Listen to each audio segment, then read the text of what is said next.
Praise the lord. ಇಂದು ನಾವು ದೇವರ ವಾಕ್ಯವನ್ನು ಆಲಿಸೋರಾಗೋಣ. ಕಣ್ಣೀರಿನ ಪ್ರಾರ್ಥನೆಯು ದೇವರ ಹೃದಯವನ್ನು ಮುಟ್ಟಿತ್ತು ಎಂಬ ಒಬ್ಬ ರಾಜನ ಕುರಿತು ನಾವು ನೋಡುತ್ತೇವೆ. ಆ ರಾಜನೇ ಯಾರಂದ್ರೆ ಹಿಜ್ಕೀಯ ರಾಜನು.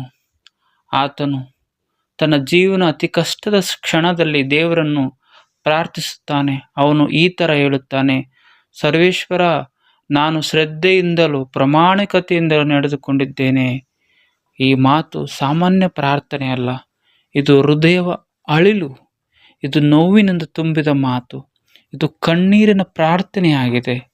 ಹಿಜ್ಕೀಯನು ತನ್ನ ಜೀವನವನ್ನು ಹಿಂತಿರುಗಿ ನೋಡುತ್ತಾನೆ. ಅವನು ದೇವರ ಮುಂದೆ ತನ್ನ ನಿಷ್ಠೆಯನ್ನು ನೆನಪಿಗೆ ತರುತ್ತಾನೆ. ಆದರೆ ಗಮನಿಸಿ, ಅವನು ಗರ್ವದಿಂದ ಹೇಳುವುದಿಲ್ಲ, ಅವನು ಕಣ್ಣೀರಿನಿಂದ ಹೇಳುತ್ತಾನೆ. ಗೋಡೆಗೆ ಮುಖ ತಿರುಗಿ ಹೇಳುತ್ತಾನೆ, ದೇವರೇ ದೇವರೇ ಅಂತ. ಆದರೆ ಇಂದು ನಮ್ಮ ಜೀವನದಲ್ಲಿ ಹೇಗೆ ಇಂದು ನಮ್ಮ ಜೀವನದಲ್ಲಿ ಹೇಗೆ ಆಗುತ್ತೆ? ಕೆಲವೊಮ್ಮೆ ನಾವು ಸತ್ಯವಾಗಿ ನಡೆಯುತ್ತೇವೆ, ದೇವರನ್ನು ಪ್ರೀತಿಸುತ್ತೇವೆ, ಆದರೆ ಸಂಕಟಗಳು ಬರುತ್ತವೆ. ಆಗ ನಮ್ಮ ಮನಸ್ಸು ಹೇಳುತ್ತದೆ, ನಾವೇನು ತಪ್ಪು ಮಾಡಿದ್ದೇವೆ ಅಂತ. ಆದರೆ ಹಿಜ್ಕೀಯನಂತೆ ದೇವರ ಕಡೆಗೆ ತಿರುಗುವುದು ತುಂಬಾ ಮುಖ್ಯವಾಗಿದೆ. ಅವನು ಗೋಡೆಯ ಕಡೆಗೆ ಮುಖ ಮಾಡಿ ದೇವರಿಗೆ ಅಳುತ್ತಾನೆ. ಯಾಕಂದ್ರೆ ಅವನಿಗೆ ಗೊತ್ತು, ದೇವರು ಮುಂದೆ ಕಣ್ಣೀರು ವ್ಯರ್ಥವಾಗುವುದಿಲ್ಲ.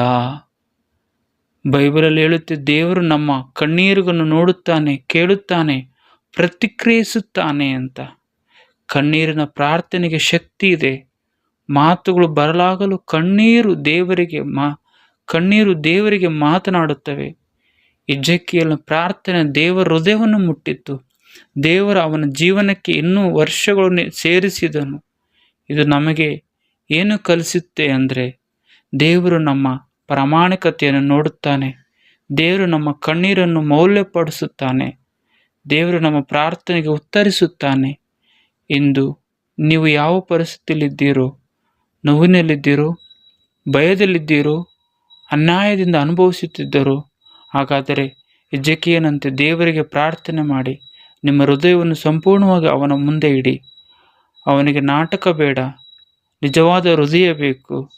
ಕೊನೆಯದಾಗಿ ಪ್ರಿಯರೇ, ದೇವರ ಮುಂದೆ ಕಣ್ಣೀರು ಹಾಕುವುದಕ್ಕೆ ಹೆದರಬೇಡಿರಿ. ಅದು ದುರ್ಬಲತೆ ಅಲ್ಲ, ಅದು ನಂಬಿಕೆಯ ಗುರುತು. ಕಣ್ಣೀರಿನ ಪ್ರಾರ್ಥನೆಯು ದೇವರ ಹೃದಯವನ್ನು ಮುಟ್ಟಿತ್ತು. ಆಮೇನ್.